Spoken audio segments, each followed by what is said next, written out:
Welcome to Free Thoughts. I'm Trevor Burrus. And I'm Aaron Powell. Joining us today is Peter Van Doren, Senior Fellow at the Cato Institute and editor of the quarterly journal Regulation. Welcome back to Free Thoughts, Peter. Thank you. This is my home away from home. Exactly. Before we get into how regulation has changed in the Trump administration, let's step back and take a broader view of how regulation, the theory of regulation, the practice of it has changed since the 1970s or so.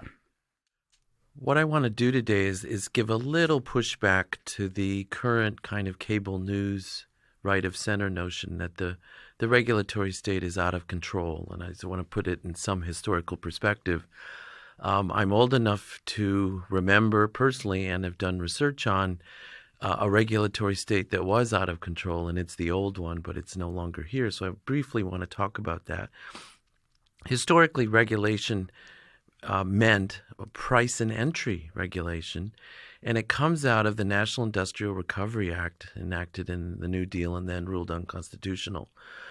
Businesses in World War I, they loved planning. I mean, there's always been this interesting relationship between libertarian and or conservative thought and real businesses and the state, in the sense that the notion that incumbent firms don't like the state is a academic notion, but not a real world notion. Many firms like the state, particularly if it does them favors. And this comes out of World War I. I mean, planning and managing markets started in World War I. The Depression was based on, people had theories during the Depression that there was too much competition because there was deflation, right? Prices were falling.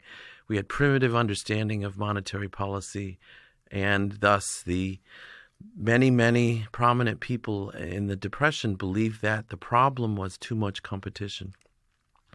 The National Industrial Recovery Act was passed in the 30s, and it was to corporatize and syndicalize all major markets in the United States, where, in effect, to run a business and to enter a business and the prices you charge, you would need permission of the government to enter, and the government controlled the prices that you would charge.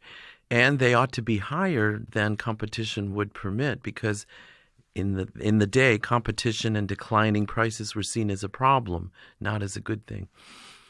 So NRA is ruled unconstitutional by the Supreme Court, but Congress reenacts this notion in telecom, in oil, in agriculture, energy, ag, airlines. So we kind of, even though the court got away or got rid of the act, in effect, we piecemeal put it back together one by one. So circa 1975, in a class like I took on regulation at the time, you would use Alfred Kahn's sort of notions, and it was all about telecom, energy, airlines, and that the prices were above market levels, and those were often the term was natural monopoly would be invoked, even though it was incorrect, and things like that. So that's what regulation meant at that time, and then we deregulated all those quickly, things. What's the thinking behind the believing that declining prices due to competition is a problem? I mean, I can imagine if it's declining, Depression, sure, but but even that, like if you see declining, say, wages, that looks like that you could say that's a problem. And if you think that competition is causing that, but how do you get to prices? Declining prices being a problem, because declining prices seem on their face great, especially if people don't have much money. In the Depression, right, we had deflation. So prices and wages were declining, and labor was organized, but so were firms because of, as I said, the World War I context. So many intellectuals combined with firms generated notions that price competition was a problem. Well, I think the wages were a big part of it. That with the National Industrial Recovery Act, you had the cartelization of very mundane local industries like like laundry in Harrisburg, Pennsylvania or something like that. And they would set the price for how much to press a pair of trousers or something like that. And it was meant to keep the wages up. They'd also set the minimum wage, and there you can't have good wages without good prices. And I think that then some sort of stimulus idea, although not very Keynesian in that way, but at least getting people with higher wages to purchase more. And so you would have more of this demand side theory of economics. You see some of the remnant of that kind of thinking today in the $15 minimum wage discussion about fast food workers and things like that. Again, sort of give them more and they'll spend more, and somehow it all works out, i.e., the fact that prices rise and demand falls somehow gets left out of the conversation. So what happened in the 70s? Was it an intellectual revolution combined with an observation of stagnation in certain industries? Well, intellectual. As someone who practices the I word, we probably give intellectual thought too much credit, but it played some role. We've talked before in these podcasts about the movement at the University of Chicago, the foundation of the Journal of Law and Economics in the late 50s, where Chicago economists basically said, well, let's look at all these regulated markets and see what the effects are on producer and consumer welfare. And they found that these markets could be competitive. They weren't really monopolistic, that consumers paid way too high prices, and we had reduced GDP as a result. This was an inefficient but stable equilibrium politically. What changed for politics was inflation. I'm again old enough to remember the buttons, the win buttons of Gerald Ford, whip inflation now, and Ted Kennedy actually thinking he was going to run. Well, he did run for president in 1980. So Ted Kennedy organized hearings to show that prices within states were lower for flying than between states because airlines were regulated only at the interstate level. And things like that. So we had airline deregulation, freight deregulation because freight railroads were going bankrupt, then trucking deregulation followed. So anyway, the price and entry regulation in energy and transportation and telecom all occurred in my young adulthood, and we all breathed a sigh of relief and said, "Oh my goodness, now it's over." Well, it wasn't over, and we now then can drift into a discussion of the regulation that people talk about now is about health and safety and the environment, and that depending on your point of view, that oppressive or purposeful regulatory state is now what people are actually talking about when they mean regulation. But the old regulation that really was very destructive has gone and has not come back. And I think our listeners need to be reminded that over a long period of time, we really did make progress on that front, and that's good. It's kind of interesting because Richard Nixon at the beginning of the 70s and then at the end or beginning of the 80s, Ronald Reagan, in that transition, because Richard Nixon both puts price controls on things. His inflation was 5%. He put the whole economy on wage and price controls for 90 days. Which seems like the old style of regulation. Yeah. And he was a Republican. But he also signed the Clean Air Act or the Clean Water Act. The Endangered Species Act definitely created the EPA. So these things, which were kind of the new regulatory state, and then price controls. It's still the struggle today, which is Ed Muskie was going to run for president in 1972, and he was in the Senate, and Earth Day happened in 1969, and so environmentalism, becomes. The Republican fear was that they need to do something about this so that this goes away as a political problem, and Nixon's answer was the EPA. And then there's a political science literature about what's called policy beyond capability or speculative augmentation in a bidding war between parties. And so Muskie and Nixon competed over who was going to do the most. Ironically, political competition is good, but political competition can also drift us into the never-never land in this kind of policy context, I'll give you a sense that the new regulation, unlike the old, was unrealistic, ambitious goals to cleanse, to purify the environment, followed by lots of missed deadlines and lawsuits. Give the listeners a sense of how different the Clean Air and Clean Water Acts are than the old regulation. By 2005, only 338 deadlines in the Clean Air Act, of the 338 deadlines in the Clean Air Act, only 37 had been met. I think the Clean Air Act is 1990, around there. Is that correct? Oh, that's the amendments. But the first was 70. Okay. And then the Clean Air Act amendments of 77, and then the Clean Air Act amendments of 1990, which set up the sulfur dioxide emissions trading program, among other things. But so what I'm talking about is the deadlines in 70 and 77. Basically, none of them had been met, and still haven't. and are they just too audacious of goals? They're ambitious, right? I mean, and again, the congressional politics literature says no one gets unelected for being on the right side, but people get unelected for being on the wrong side, and no one cares about actual outcomes. That's the weird. See, good public policy, good policy implementation is an economist way of talking about it, a pure public good, which is it's hard for individual members to claim credit for this collective outcome because it's a collective outcome. And thus, we're in this in the second era of regulation, we're in this weird world where we have statutes that have ambitions, very great ambitions that are not possible. That then leads to lobbying by industry, basically, for and or other affected constituents for deals, somehow to kind of make this go away.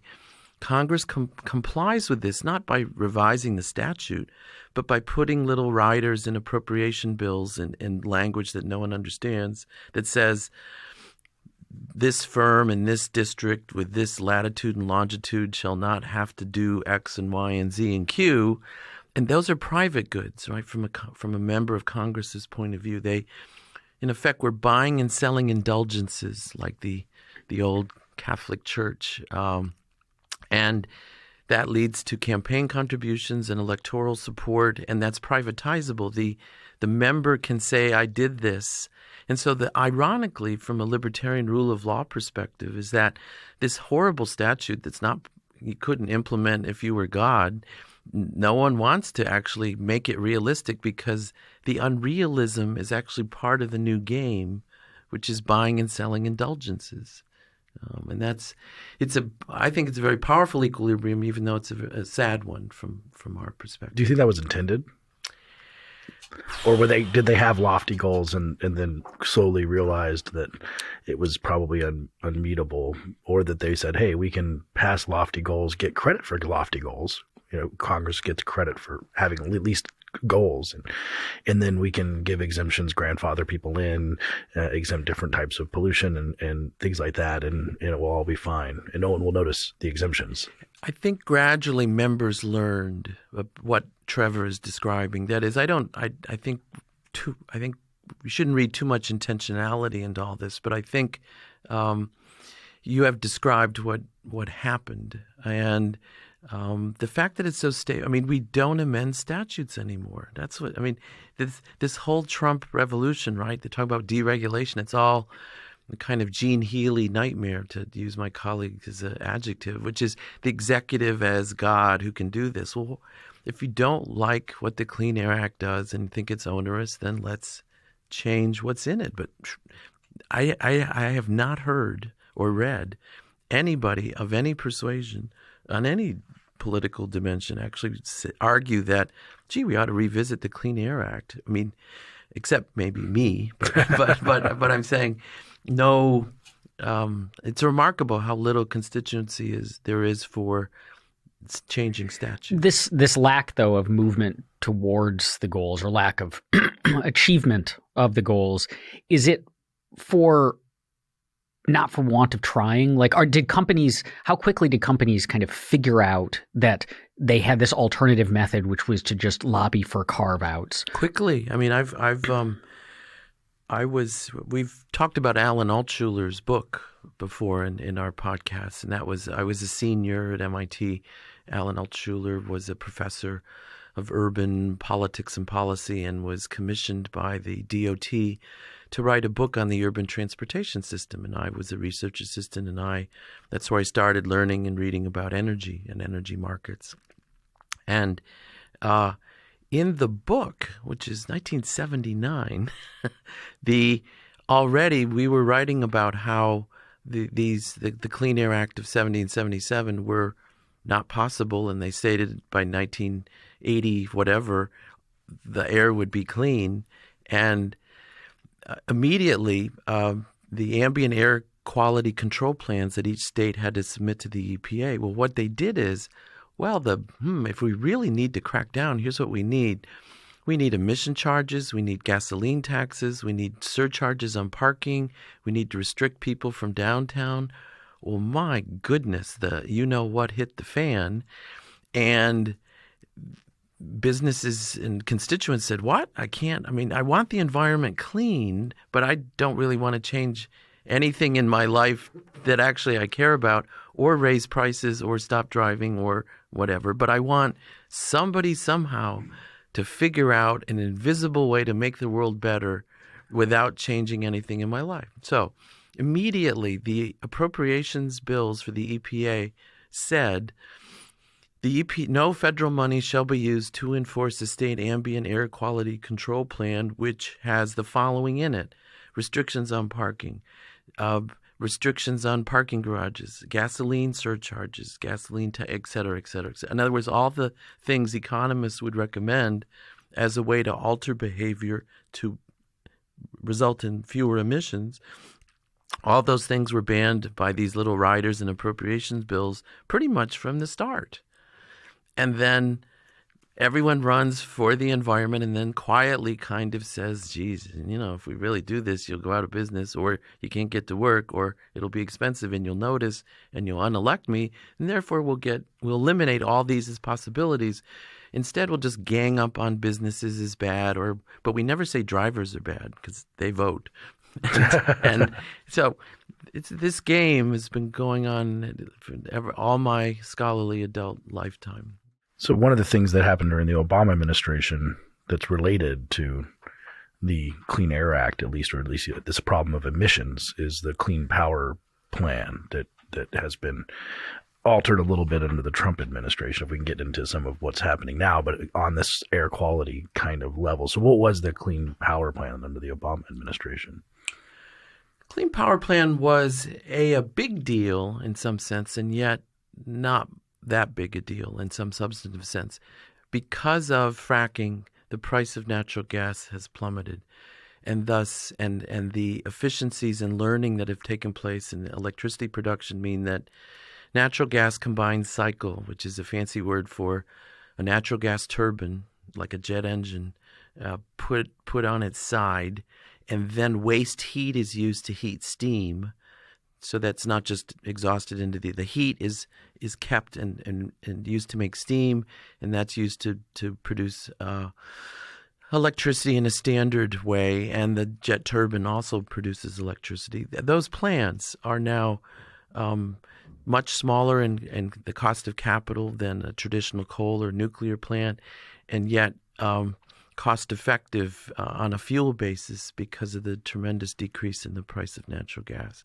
And so coal plants have been declining because of this price revolution, and at the margin, we're not basically building any new coal plants, so coal is declining. So then there's the old coal plants. Well, they're in place because of grandfathering, and that's part of the Clean Air Act game that I've described. So you've got these very old hunks of capital. A third of them sort of don't have any emission controls at all because they were grandfathered in. They existed before 1970.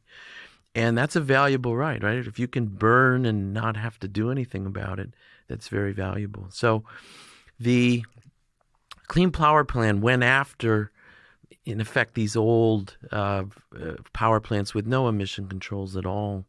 And then Trump has retreated a bit. And ironically, let me give you some of the data. With no rules at all, coal electricity would experience a 23% drop in production by 2030. Under the Obama plan, they would have dropped 29%, i.e. 6% more than business as usual. The Trump plan, in effect, is better than what would have occurred with no rules at all under the old, because the Trump plan it revisits some of this so-called old source, new source business in coal-fired power plants and allows these dinosaurs to kind of keep cranking it out for as long as they can. But again, the number of states that would have not been in compliance, in other words, the difference in who would or would not be in compliance under the Obama plan versus the Trump plan, it only affects 12 states. And they're all basically in the middle of the U.S., coal-fired dependent, and with one exception, New Jersey. And I've inquired around New Jersey's the only eastern state, and it's the only blue state that would have been negatively affected by the Obama Clean Power Plan. And so to partisans, the Clean Power Plan looked like an attack on red states and not on blue. And blue states basically have already gotten rid on coal, which is why it's easy for them to beat up on other states. So there is a partisan element to this, with the exception of New Jersey. And I've been digging around, and I've gotten nowhere trying to figure out why New Jersey. Why New Jersey? What's the story? Anyone care about it? I've talked to some journalists, and they're going to actually. They said that's a good idea for a story, so maybe we'll find out what's going on in New Jersey. So it's not we wouldn't call this like some massive deregulatory effort by the Trump administration. It's a modification on the margins. It's the game we've been playing with very old coal plants, which have no emission controls at all, which has been going on ever since '77. That game, everyone thought it was over. That the Supreme Court rulings and the new source performance standards, and during the Bush years, we had this game of how much could you maintain an old plant for how many years before it was declared to be a new source. And there's just endless litigation over this. And most of us thought that was gone away. And then, in effect, Trump is the patient was, in the last stages of death, but there's been a little revival here. But it's all going to be litigated. So we don't know. Given that we assume pollution, these are all motivated by believing pollution has costs, plus all this litigation has costs, plus, there's a lot of costs involved in this. Why do people just you could just buy scrubbers for all these plants?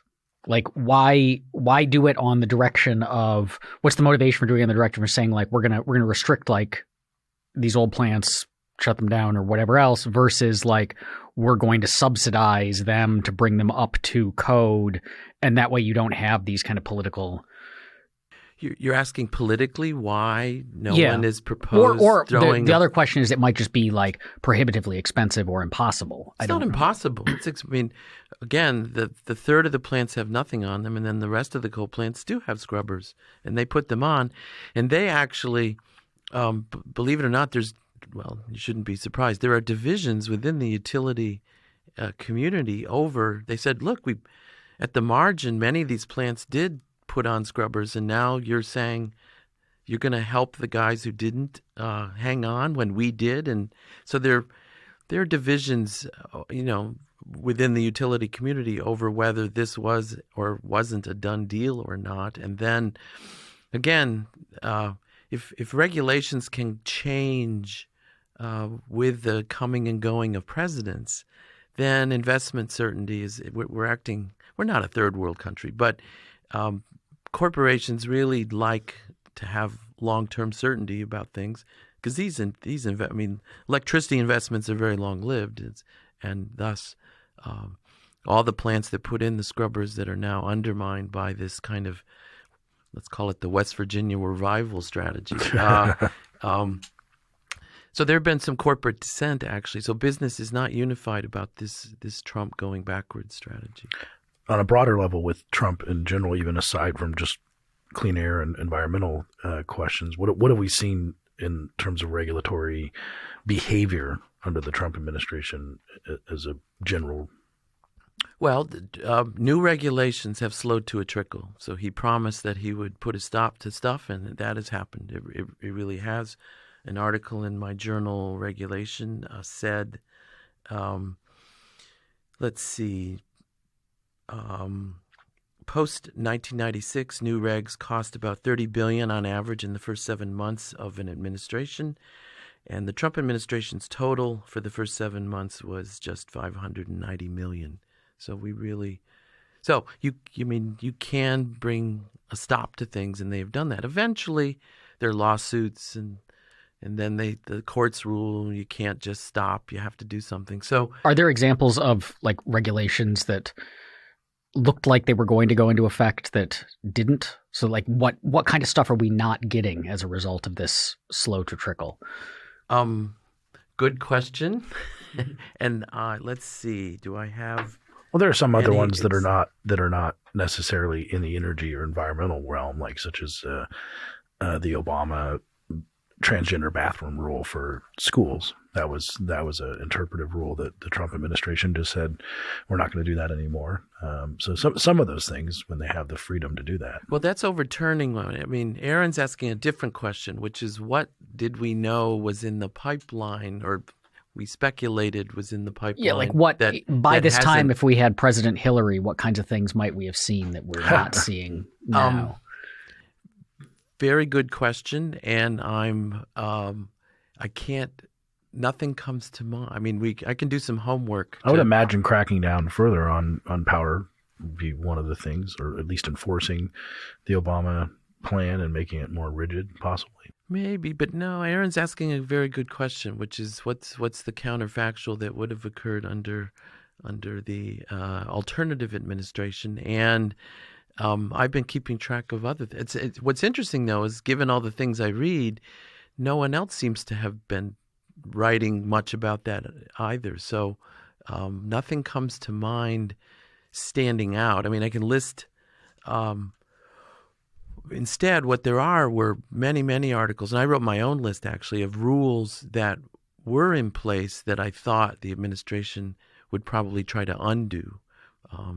And that I have a list of. But even then, and you're both lawyers and I'm not, so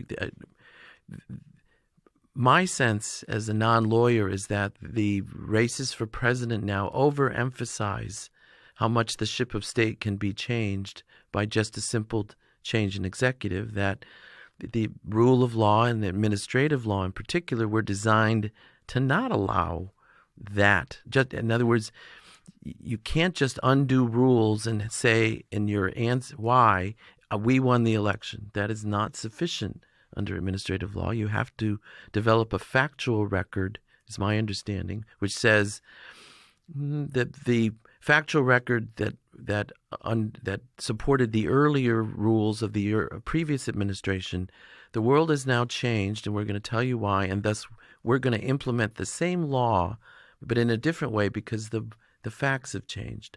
Well, for most of the discussion we've had today, the facts haven't changed, and so my sense is, and there already have been court rulings that say, "Dear President Trump, you and your administration cannot simply just change what we do because you won the election. It's not sufficient." That brings up there's this narrative that I've heard that Trump came in as, there was expected to be kind of the great deregulator.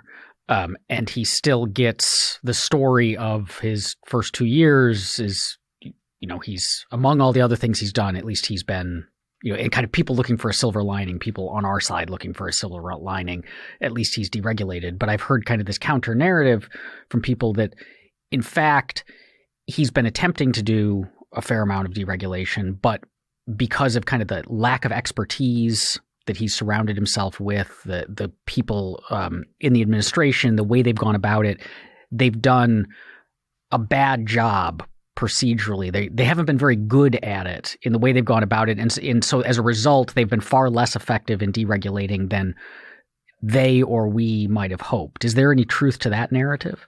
I might change it slightly, which is that all administrations now overclaim and overemphasize what they can do, because it's not that the Trump administration, if it were fully staffed and totally functional, could withstand court challenges. Is that the facts really haven't changed enough so that the previous rule can be thrown out. I'll give you, and it affected Obama as well. The Obama overreach, right?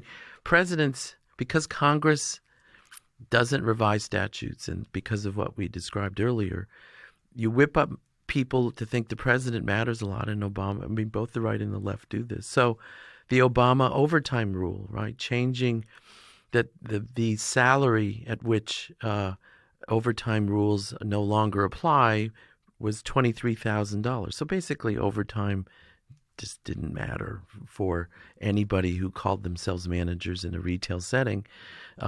Yes, they're in charge, but they're not paid that much. So Obama said, let's make it $43,000 or something like that. And whoa, businesses, they said, oh my goodness, this is a big deal. Well, I remember all the meetings at Cato about when our HR team was trying to figure out what this would mean for, there's people in the building who make less than that. There's people in the building who make more than that. People are going to have to start punching time cards now. You might have to tell your research assistant they can't come in on. They can't work on the weekend. It was insane, the effects it would have had. Probably we're all breathing a sigh of relief that the courts threw out the overtime rule, right?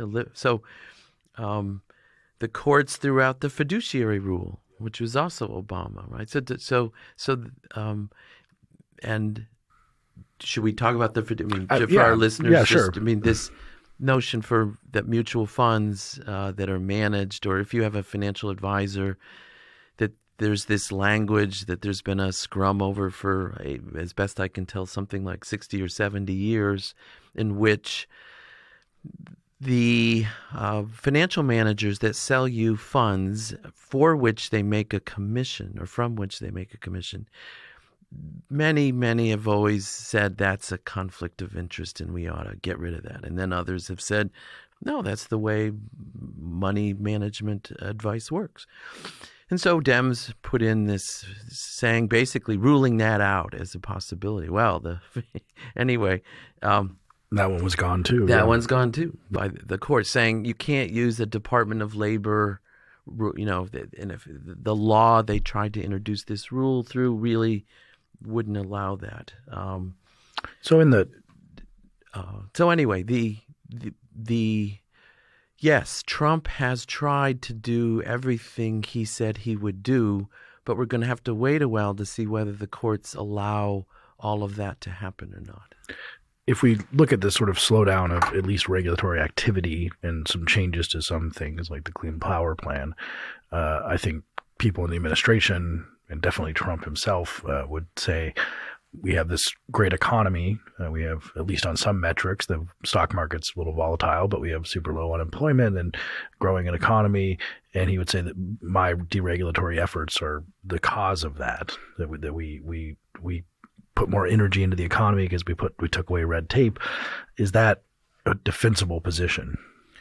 Probably not. The corporate tax cut probably matters a whole lot more for the evaluation of equities than the regulation. Regulation matters in the long run. But what's interesting is, certainly when Jeff Meyer and I talk about this, we have, the kind of normal right of center argument that the regulatory state is somehow killing the economy, et cetera, et cetera, et cetera. Well, if anything, the regulatory state was, as I started this discussion about, I said it was much bigger and more pronounced in the 70s. And we had higher productivity growth in the 70s than we do now. So when you do kind of a simple regression of something called, how big a deal regulation was. And again, it's very hard to measure, but sort of the deadweight losses created by things, they were larger then than they are now. But our fights over regulation now are more intense, and they're much more part. So the Dems are claiming everything could be solved with more regulation. The Republicans say everything you want could be solved with less regulation. And I think it's not really regulation they're talking about. They're talking about whether you're Democratic or Republican. I mean, it's almost become a surrogate word for which side you are rather than the name of something independent which we could investigate and actually figure out. But so regulation does matter. But even some of the Clean Air Act stuff, there are articles in the literature that say what basically happened is that industry rearranged its location from, say, dense places in New Jersey, and it went to other places. In other words, so counties which were not in compliance with the Clean Air Act and thus under, let's call it, I hope I'm not using the legal term, strict scrutiny under the Clean Air Act, those places you couldn't really expand your plant. And so where did the plants go? They went else. They went across borders which were cleaner.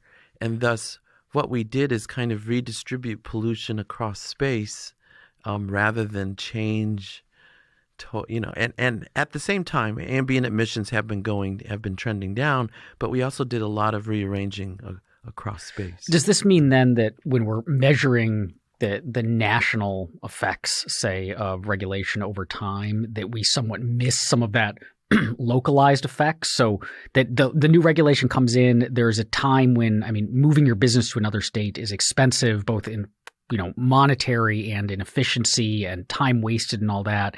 It's also damaging you're moving your business out of that state. You may not actually move. What you do is you expand. In other words, if you have multiple plants, what you do is you don't expand some and you expand others.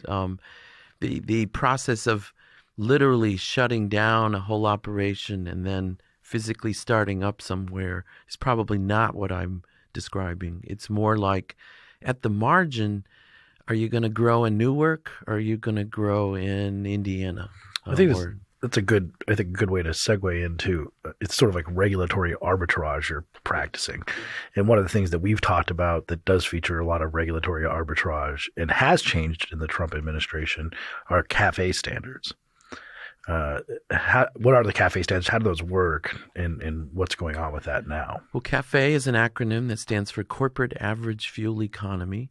And this law and regulations were first enacted in 1975 during the first so-called oil crisis. And again, the sense was, ironically, the belief was that consumers, when faced with choices between gas guzzlers and that were cheaper to buy but more expensive to operate, relative to a car that costs more to buy but would be cheaper to operate in the long run because it consumed less fuel per mile, that consumers wouldn't get that calculation right and would thus misguidedly buy the cheaper capital stock that would lead to higher energy use. And seems kind of weird. It's like consumers buy new windows for their house because it will save on their heating bill in like a 10-year period, right? But the claim is consumers won't. But isn't it but they do. Well, look at but cell phone subsidization. Like it used to be, it's not really the case anymore, but it used to be that you got your cell phone for free or for free in quotes. Even though the total cost is much higher because your monthly bill and that everyone no one would figure that out. No one figured and when companies started switching, it was like, I'm not going to spend $700 for a cell phone, even though it was over the course of ownership turned out to be a lot cheaper. So that seems like an example of consumers behaving in exactly the way that people feared. The left has always thought consumers wouldn't figure this out. Economists have always been more optimistic. The literature supports the economist view. So the original rationale for CAFE was the inability of consumers Detroit thought, there was this belief that unless consumers firms were forced to make gas-efficient vehicles, they would not because consumers wouldn't buy them. And it was like, what? And firms didn't want competition. That's the other. If we all have to supply fuel-efficient vehicles, then none of us will compete on fuel economy. Well, again, regulation dulls competition. That's why we don't want regulation. So the origins of cafe are all basically very misguided economics. The literature has been very supportive of consumers, and we can post some articles and links, on the data for this podcast that people can read about that. Now, later, cafe has been hijacked to deal with global warming, right? To reduce CO2 emissions rather than, gasoline efficiency per se. Along the way, Obama, in this transformation of the Clean Air Act from normal pollution to a CO2 pollution, Obama by normal pollution, you mean like the hazy smog over a city versus CO2, yes. So-called traditional fossil fuel nastiness, NOx, SO2, and particulate matter. In the transformation of the Clean Air Act to something to worry about that, to something to worry about CO2, the Obama administration cut a deal with the auto manufacturers to transform CAFE, which is 27.5 miles per gallon, et cetera, to a footprint standard, which is the bigger the vehicle, the less fuel efficient it had to be. And this was what American firms are very good at building and selling, in part because of the tariff on imported trucks, which we should talk about. They're protected. So GM, Ford can build and sell trucks, and they're good at it. But trucks use they use more fuel. So a footprint CAFE standard allowed, in effect, American firms to build trucks that are not as fuel efficient. So we don't have a 27.5 anymore. We have a 6 footprint, and the footprint literally is the size. It's the size of the chassis. It's how long it is and how wide it is, and the longer and wider, the less fuel efficient. What's the conceptual link between? So we have a switch from a fixed mile per gallon standard to like miles per gallon per square foot of space the vehicle takes up standard. Yes. And at the same time, this is presumably motivated by a switch from traditional pollution standard or goal to CO2. What is the conceptual relationship between? How is CO2 related to how big the car is? Like what? Well, when if you're trying to explain why this would make sense, it doesn't. It's not about. It was a deal, right? So the deal that said in the newspapers was 54 miles per gallon is now the standard. And that has to be the average of your whole fleet, right? Well, it's a sales weighted, but it's also footprint. It's so all the press release that all the journalists bought and told us about was 54. And 54 is so much greater than what any of us are getting now. It sounds like Obama's wonderful. It sounds like the Dems have solved all our problems by making the companies do wonderful things for us. But that's the standard for vehicles the size of a hoverboard. Anyway. Exactly. 54 is for things that sort of don't exist. The smart car, maybe. It's also done as a test. It's not real world. See, that's the other thing. Then there's a whole translation device that you can find online, which is the EPA dynamometer test. How do they translate into real world mileage? And the answer is a lot less. So it's all a joke. Well, and one of the best examples of this. Talk to people at a suburban dinner party and they'll go, 54 was, and the Trump guys ruined it. You see what I mean? Yeah. It's anyway. And I like but one of my favorite stories you've told me, and because we mentioned regulatory arbitrage, with this footprint of the car size, you had things like the PT Cruiser, correct? Well, that's even under the old CAFE. There was one kind of arbitrage under the old pre-footprint CAFE, which is we had 2 footprint. Well, the statute separated light trucks from cars. Well, light truck was defined in a certain way, and it was defined as being so much off the ground. Well, if you've ever wondered why the PT Cruiser, the Chrysler car, was so bizarrely, why it looked weird, it's because it is Chrysler's light truck. And that helped it get better CAFE fleet It average. counted because the standard for light trucks was always less stringent than for cars. That's why station wagons went away. I mean, the irony of, so when I grew up, right, everyone had big families, and you had an Oldsmobile Vista Cruiser or a Ford Country Squire station wagon with the fake wood paneling, and you had the optional third rear seat and all that. Well, where do station wagons go? And the answer is cafe. So what are minivans about? They're light trucks. So you can't have a station wagon now and satisfy cafe standards, even the old ones. And so, but you can't have a minivan because it's a light truck. So the PT Cruiser, and then the SUV, the Ford Explorer, and then the arms race in that was because they're light trucks. And so we always treated light trucks differently. Now we have, in effect, a 6-foot print rather than just 2. And the bigger your vehicle, the less stringent the standard under the new CAFE, and it was done by a liberal Democrat. That's the irony, because it's a deal. And the automakers went along because this helped them. It reduced competition, and it allowed them to do what they do best, which is to make big, large trucks. Especially for American suburban yeah. families, and they somehow don't feel guilty about all this. And you said there's a large tariff. This is why Nissan or Toyota or people can't really get in the truck market in America, because the Ford F-150, the reason that I just read yesterday, right? The automakers are stopping production of most sedans, quote unquote, because they can't sell them. Well, you know why they're selling light trucks? Because there's a 25%, you have to check with my trade colleagues. It's some enormous tariff on light trucks that started under Reagan.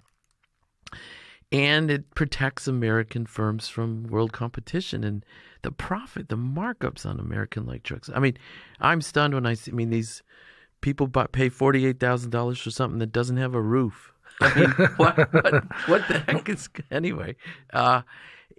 So, yeah, cafe and trucks and protectionism and they'll never take that away. I mean, it would be, if Trump wanted to actually make deals on trade, you'd think that China or Japan or someone would say, well, you need to take down your truck tariffs and maybe we'll give you something in return. But that would make the auto industry go bankrupt, essentially. It's been in place so long that the rest of the world firms don't make those things. Yeah, that's true. They just they don't even try. Yeah, they'd have to gear up and change their behavior.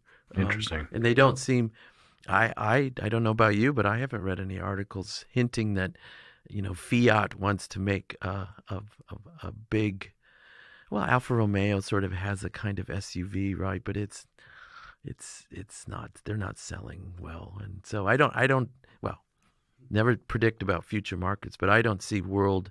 Even if we drop the tariff to zero, eventually something would happen. But it would take a while because the rest of the world seems to have ceded that to American manufacturers. So overall, if we look at just the way this regulation story is told, and it always is the case that the Democrats complain about deregulation and the Republicans complain about regulation, and the underlying reality is in so many different ways is much more nuanced and interesting and complicated. Each side, that it's sad about political discourse that it is, once something becomes politicized, the language used to discuss this thing conveys nothing. Other than that, we're fighting, we don't like each other, vote for us, not the others, etc. And so sadly, the term regulation, which has been my whole life, is now nothing more than a politicized epithet hurled by everybody without regard to underlying content. And it's for those who are interested, though, my publication Regulation, we talk about the guts of things, and we talk about it in these podcasts. But for Trump supporters, Trump is doing what he said he would do. He is not. He's not doing like many candidates, which is, I said some things in the heat of political battle, and now I'm really governing in a different way. He is trying to do what he said he was going to do. The problem is a lot of that is administratively not kosher, and thus the courts are, I predict, probably not going to allow a lot of what he's trying to do to actually stand. And there's much more mischief by the Dems than in the same regard, which is we talked about the overstretching things, which then the courts throw out. And so both sides are electing people to try to do things that are not possible. And that's sad. Thanks for listening. Free Thoughts is produced by Tess Terrible. If you enjoy Free Thoughts, please subscribe to us on iTunes or wherever you get your podcasts. If you'd like to learn more about libertarianism, find us on the web at www.libertarianism.org.